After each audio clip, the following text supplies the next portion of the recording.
This is a masterclass to educate potential clients on the efficacy and safety considerations of undergoing legal professional psychedelic therapy using psilocybin specifically. So this is not about ketamine or any other psychedelic medicine. My name is Kat Thompson. I am one of the world's leading experts on psilocybin therapy within a legal regulated framework, aka the legal real world, not just academic study or clinical trials. I'm a public speaker who has spoken about psychedelics at conferences like Psychedelic Science, South by Southwest, Behavioral Health Tech, and many others. And I'm also the author of an upcoming book called 10 Conversations with Mona, where I document my own psilocybin therapy experiences to educate the public on what actually happens during a psilocybin journey and what it actually feels like, because so many books out there are on research and neuroscience and other academia.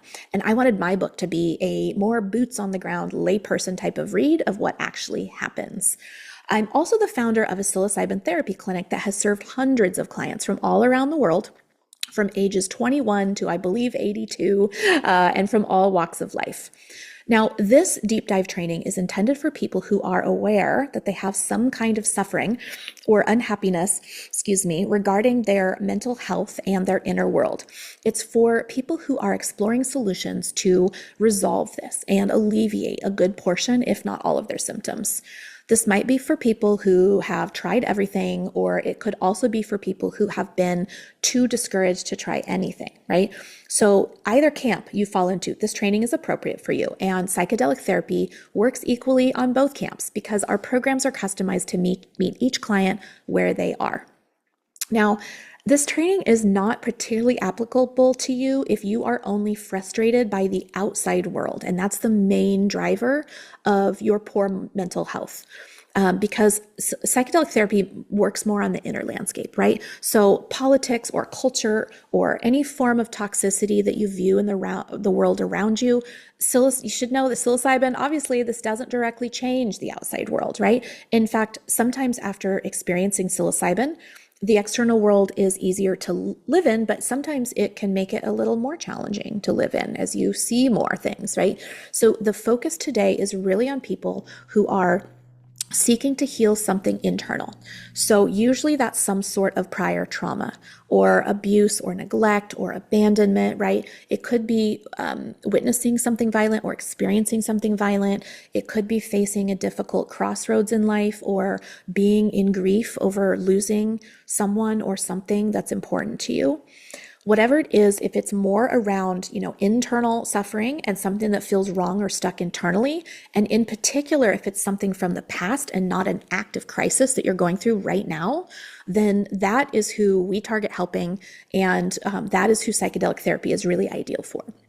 We do believe, by the way, I believe that helping individuals suffer less as we help the individual, we're going to slowly change the course of society at scale, but that's really far beyond the scope of what we're doing right now.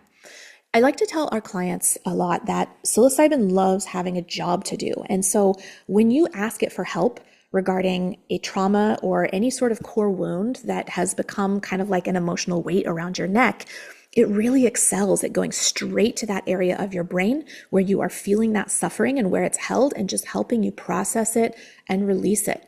And sometimes it can do this in a rather intensive way, and it can sometimes feel like you're almost like exercising an emotional or a mental demon, for lack of a better description. But when it's over, it truly feels like that weight has gone, and gone for good.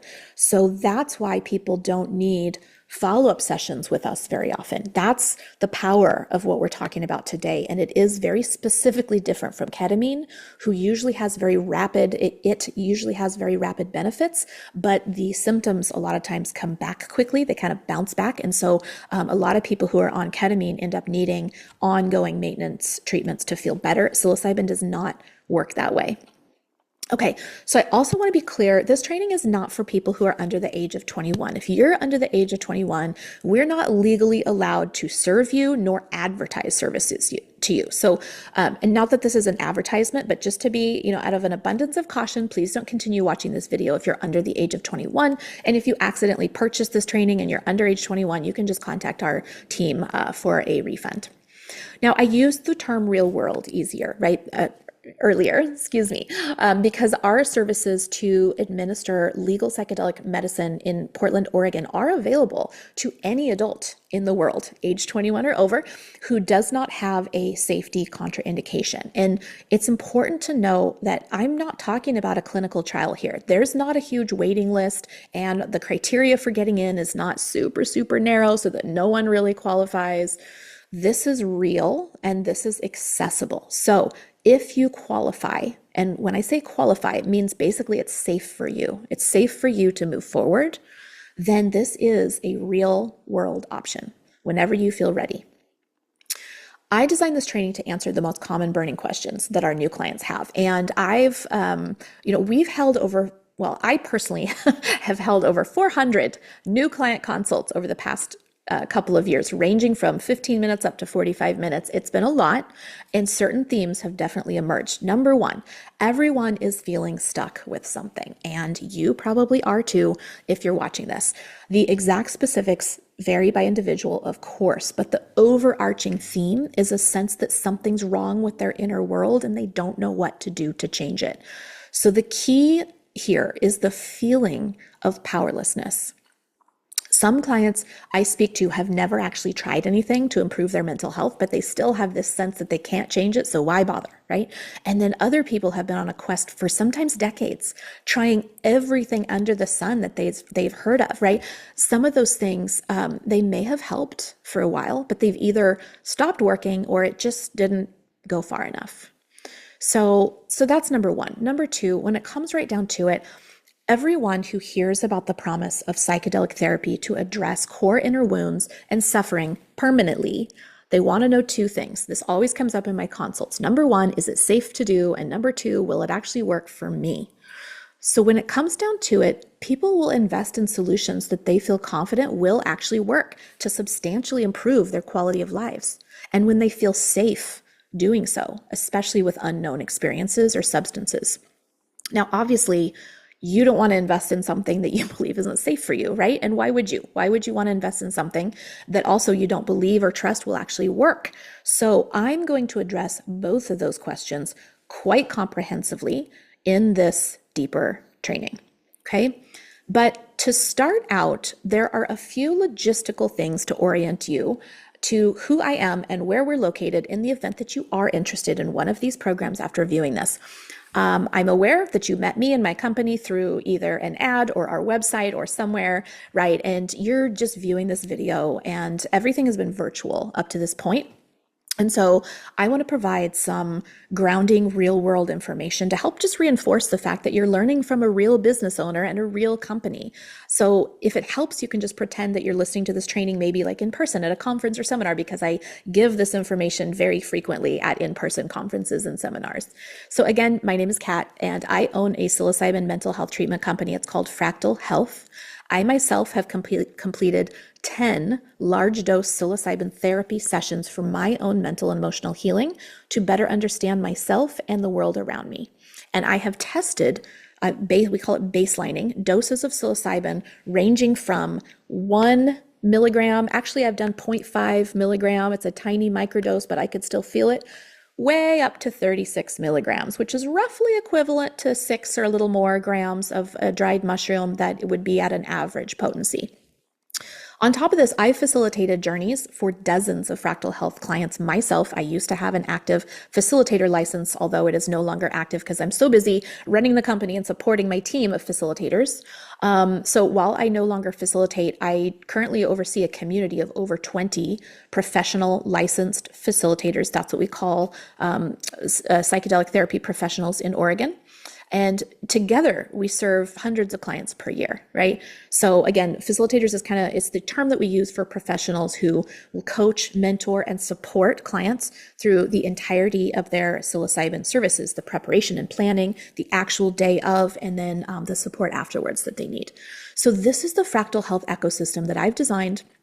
And my experience of the profound and immediate healing power of psilocybin myself is the reason that I left a quite cushy 20-year career in high tech. I used to be in high tech to open up a pretty high-risk business in a highly regulated industry because I personally felt that it was time to give up serving Wall Street and pivot. right? A midlife thing. And I wanted to help and serve other humans.